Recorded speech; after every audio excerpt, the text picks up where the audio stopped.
नमस्कार दर्शक बंधु। तो दर्शक बंधु देखंतु आईआईटी तथा Indian Institute of Technology Bhubaneswar तरफ बहुत बड़ रिक्रुटमेंट नोटिफिकेशन टी आसी जाइछि। तो यही पोस्ट रे आवेदन पई आपण मानकर ऑनलाइन प्रोसेस रे आवेदन करिया पई पड़िबो। एथिरे ओडिसा रो सबु जिल्ला रो उभय पुरुष और महिला प्रार्थी माने एथिरे आवेदन करि परिबे। आवेदन पई कोनोसी प्रकार एप्लिकेशन फी देबाको पड़िबो नाही। समस्त एथिरे मागेणा रे आवेदन प्रक्रिया रे आवेदन करि परिबे। आउ जदि एथिरे सिलेक्शन टिए पाउछंती तेबे आईआईटी भुवनेश्वर रे ही आपण मानकर पोस्टिंग टी रहइबो। आउ मासिक दरमा कथा जदि देखिबा 50,000 टंका दरमा आपण मानकर मासिक रहइबो। तो दर्शक बंधु आउ डेरी न करी चालंतु देखि नबा एहार ऑफिशियल नोटिफिकेशन सहित केउ केउ पोस्ट रहिछि, बयस सीमा केते रहइबो, सिलेक्शन किपरि करा जिवो, आउ एहार ऑनलाइन एप्लिकेशन फॉर्म को किपरि आपण माने निर्भुल भाबे आवेदन करि परिबे। तो एहार संपूर्ण डिटेल्स इन्फॉर्मेशन आमे एही वीडियो माध्यम रे स्टेप बाय स्टेप देखि नबा। ता पूर्वरु जदि आपण मानक जिल्ला रे आसुथिबा एही भली समस्त सरकारी और बेसरकारी जॉब रो प्रथमे अपडेट पाइबा पई चाहुचंती तेबे एही चैनल को सब्सक्राइब करिबा सहित बेल आइकन को ऑल ले ऑन करि नियंतु।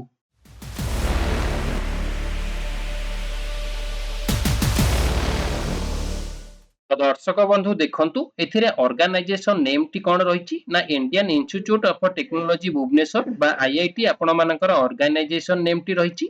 तो हु कैन अप्लाई एथिरे केउ माने आवेदन करि परिबे, ऑल ओडिसा रो कैंडिडेट माने एथिरे आवेदन करि परिबे। तो जेंडर कोन रहिछि बोथ मेल एंड फीमेल उभय पुरुष और महिला प्रार्थी मानक पई रहिछि। आउ टाइप ऑफ जॉब टी आपण मानकर कॉन्ट्रैक्चुअल पोस्ट टी रहइबो। तो नेम ऑफ पोस्ट कोन रहिछि केउ पोस्ट टी रहिछि ना सॉफ्टवेयर इंजीनियर आपण मानकर पोस्ट टी रहिछि। तो अबे नेक्स्ट चलंतु देखि नबा एज लिमिट बा बयस सीमा।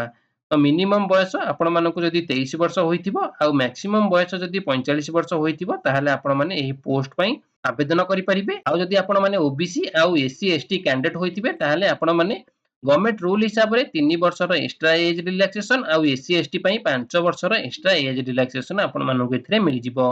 तो नेक्स्ट देखि नियंतु सैलरी डिटेल्स। तो सैलरी आपण मानकु 50,000 टंका पर मंथ आपण मानकु एथिरे देखिया पई मिल जाउची। आउ एजुकेशनल क्वालिफिकेशन कोन रहिछि बा आपण माने एई पोस्ट रे आवेदन करिया पई हेले आपण मानकर एजुकेशनल क्वालिफिकेशन कोन थिबा दरकार ना the candidate should have a post degree such as a MTech MCA MSc in computer science in minimum 55%। जो प्रार्थी एथिरे आवेदन करिवे से डिग्री करिथिबे सच एज एमटेक करिथिबे किबा एमसीए करिथिबे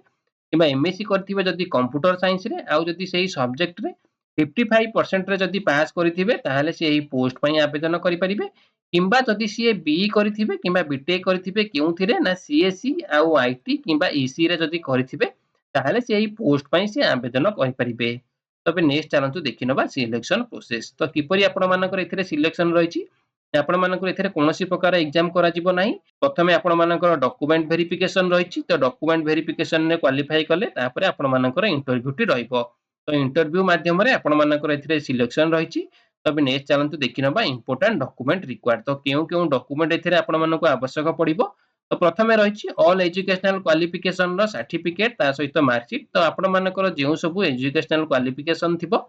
तार सब सर्टिफिकेट आउ marksheet, recent colour passport size रो फोटो जोथिरे आपण मानकु आवेदन करिया टाइम रे आपण मानकु फोटो टी अपलोड करिया पई पड़िबो। तापर रहिछि वन आईडी प्रूफ। तो आईडी प्रूफ रे दुईटी ऑप्शन रहिछि जे कोनोसी गोटे देई परिबे। रेसिडेंट सर्टिफिकेट तापर रहिछि एक्सपीरियंस सर्टिफिकेट। तो एक्सपीरियंस सर्टिफिकेट टी आपण मानकर ऑप्शनल रहिछि। जदि आपण मानकर किछि एक्सपीरियंस थिबो ताहाले मध्ये आपण सेही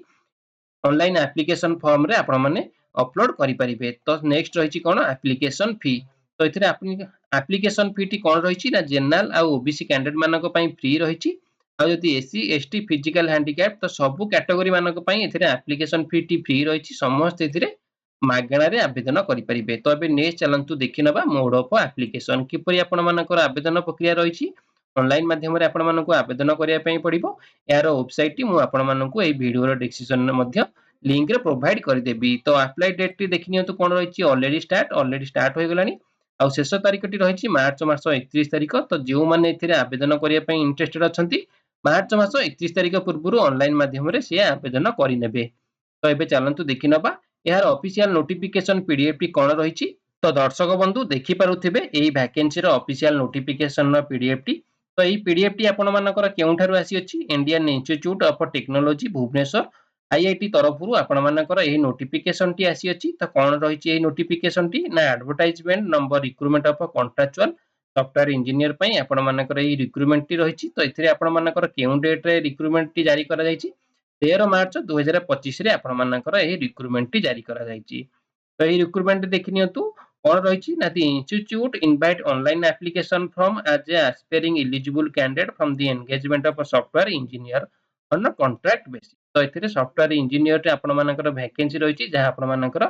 प्योरली कॉन्ट्रैक्चुअल बेसिस रे आपण मानकर रहिबो तो एबे चलंतु देखिनबा यार वैकेंसी डिटेल्स आ एलिजिबिलिटी क्राइटेरिया गुडी को सब कोन रहिछि ना नेचर ऑफ पोस्ट आपण मानकर कोन देखिया पई मिलिबो ना ऑन कॉन्ट्रैक्ट बेसिस रे आपण मानकर रहिछि तो नंबर ऑफ पोस्ट आपण मानकर कोन रहिछि ना गोटे वैकेंसी आपण मानकर एथिरे रहिछि आ मैक्सिमम एज लिमिट हमें मध्ये पूर्वरु मध्ये देखि सारिछे 45 वर्ष आपण मानकर मैक्सिमम एज लिमिट मिलिबो आज on last date of the online application तो ऑनलाइन एप्लीकेशन शेष तारीख टी आपण मानकर 31 मार्च रहिछि तो एई 31 मार्च भितरे आपण मानको जदि 45 वर्ष होइथिबो ताहाले मध्ये आपण आवेदन करि परिबे आ प्लेस ऑफ पोजीशन केउठी रहिछि पोस्टिंग टी आपण मानकर केउठी रहइबो इंडियन इंस्टीट्यूट ऑफ टेक्नोलॉजी बा आईआईटी भुवनेश्वर रे आपण मानकर पोस्टिंग टी रहइबो आ पे स्केल आपण मानकर केते रहिछि सैलरी ना 50000 टका पर मंथ आपण मानकर एथिरे रहइबो तो नेक्स्ट अभी चलंतु देखिनबा डायरेक्शन तो केते डायरेक्शन रहिछि the current appointment is initially from period in 1 year तो आपण मानकर एबे जो पोस्टिंग टी आपण मानको करा जिवो तो एथिरे आपण मानको प्रथमे गोटे वर्षर कॉन्ट्रैक्चुअल बेसिस रे आपण मानको निया जिवो तापर रहिछि the appointment may be extend further base of performance and recruitment तो एई जो आपण मानकर अपॉइंटमेंट टी रहिछि आपण मानकर एक्सटेंड मध्ये होई पारे जदि आपण मानकर परफॉर्मेंस आ रिक्रूटमेंट को नेकी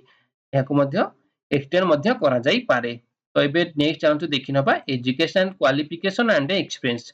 तो एजुकेशनल क्वालिफिकेशन कोन रहिछि ता ये मिनिमम 55% इन रिलेवेंट डिग्री तो आपण डिग्री कोर्स करिथिबे केउथिरे such as MTech MCA MSc in computer science रे तो ई सब्जेक्ट रे जदि आपण माने 55% रे जदि पास करिथिबे ताहाले आपण माने आवेदन करि परिबे किंबा आपण माने जदि बीई करिथिबे किंबा बीटेक करिथिबे केउथिरे सीएससी आईटी आ ईसी रे जदि आपण माने करिथिबे ताहाले मध्ये आपण माने ई पोस्ट रे आवेदन करि परिबे तापरे नेक्स्ट रहिछि कोन प्रोफिशिएंट इन जावा 8 बिंग MSC 2.0 HTML five CSS3 JavaScript Bootstrap 5 and jQuery also skilled in working with PostgreSQL जदि आपण माने एई सब प्रोफिशिएंसी रे बा प्रोफिशिएंट रे जदि आपण माने काम करछंती ताहाले मध्ये आपण ई पोस्ट पई एलिजिबल होई परिबे तापर रहिछि आपण मानकर डिजायरेबल तो डिजायरेबल ले कोन रहिछि ना proficiency in analysing designing and developing ERP IMS and software solutions specifically for academic operation and engineering college proficiency in algorithm and data structure analysis for recruitment तो सिलेक्शन प्रोसेस नेक्स्ट कोन रहिछि आपण मानकर एथिरे किपरि selection करा जिवो selection will made through the interview तो interview माध्यम रे आपण मानकर एथिरे सिलेक्शन टी करा जिवो तबे नेक्स्ट चलंतु देखिनबा जनरल इन्फॉर्मेशन कोन रहिछि तो देखिनियंतु the opening date submission of online application केबे ठारू आपण मानकर स्टार्ट होइछि 17 मार्च 2025 रु आपण मानकर ऑनलाइन एप्लीकेशन टी स्टार्ट होइछि आ शेष तारीख टी आपण मानकर केबे रहिबो 31 मार्च बा मार्च मास 31 तारीख आपण मानकर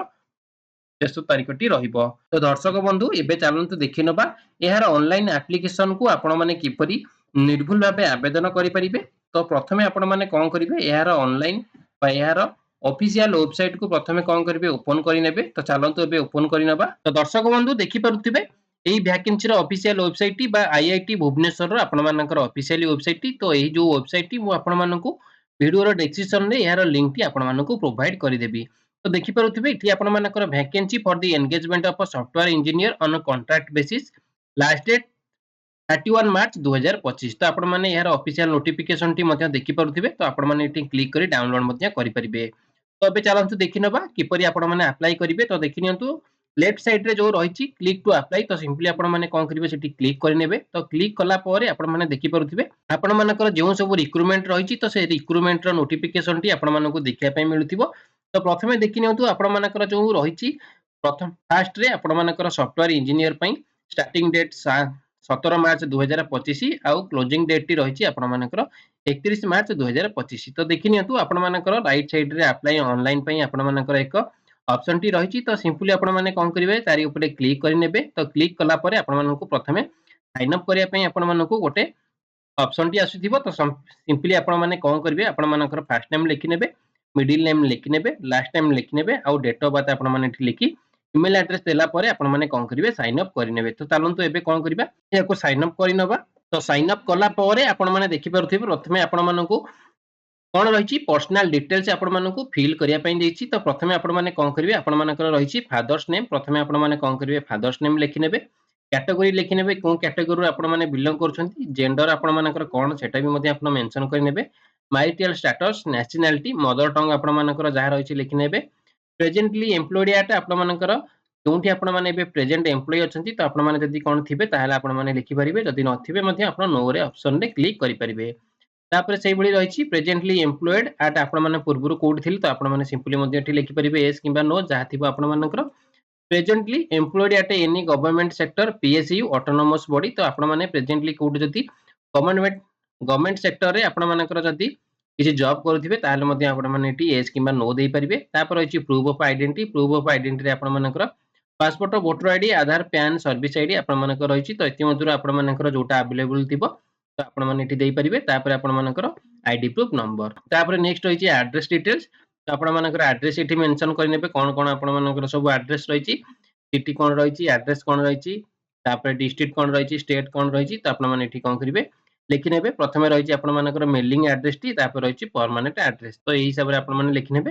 तापर रहिछि कांटेक्ट डिटेल्स रे आपण मानकर मोबाइल नंबर अल्टरनेटिव नंबर आउ अल्टरनेटिव मेल आईडी तापर रहिछि प्लेस ऑफ बर्थ आपण मानकर बर्थ प्लेस टी कोंठी आपण माने लिखि नेबे डिस्ट्रिक्ट स्टेट आपण मानकर कोन थिला special category are you person for benchmark disability तो डिजेबिलिटी जदि थिबे आपण एस करिवे नहले आपण माने नो मध्य करिवे आउ आर यू एक्स सर्विसमैन जदि एक्स सर्विसमैन मध्य होइथिबे ताले आपण माने एस करिवे जदि न होइथिबे ताले आपण माने नो करिवे तापर आपण माने कोन करिवे सेव एंड कंटिन्यू करिके आपण माने नेक्स्ट पेज को जिवे तो जानंतु नेक्स्ट पेज को जिबा गला परे आपण मानकर क्वालिफाइड बा एक्सपीरियंस को आपण माने जिवे तापर प्रथमे देखिनिउ तो आपण मानकर रहिछि एकेडमिक क्वालिफिकेशन तो आपण मानकर जेउ सब क्वालिफिकेशन थिबो ताले आपण माने एठी देई परिबे तापर रहिछि वर्क एक्सपीरियंस आपण मानकर जहा सब थिबो ताले आपण माने देकी आपण माने कोन करिवे अपलोड डॉक्यूमेंट तो आपण माने जेउ सब क्वालिफाइड आउ एकेडमिक क्वालिफिकेशन देइथिबे तार सब अपलोड डॉक्यूमेंट आपण मानकु करिया पे पड़िबो तापर आपण मानकर रहिछि सेव एंड कंटिन्यू तापर आपण सेव एंड कंटिन्यू कला परे आपण मानकर आसी जीवो प्रीव्यू तो आपण माने जेउ सब फिलअप करथिबे तार एक प्रीव्यू पेज टी आसी जीवो तापर शेष रे आपण मानकर फाइनल सबमिट देखिया पय मिलिबो तो आपण माने सिटी फाइनल सबमिट रे क्लिक करी आपण माने याकू सबमिट करि परिबे तो दर्शक बंधु एहा थिला आपण मानकर Indian Institute of Technology Bhubaneswar बा आईआईटी वैकेंसी रो फुल इन्फॉर्मेशन टी जदि आपण मानकू एई वीडियो टी भलो लागुथिबो ताले एई वीडियो को गोटे लाइक करी अन्य मानकू मध्य शेयर करि नेबे।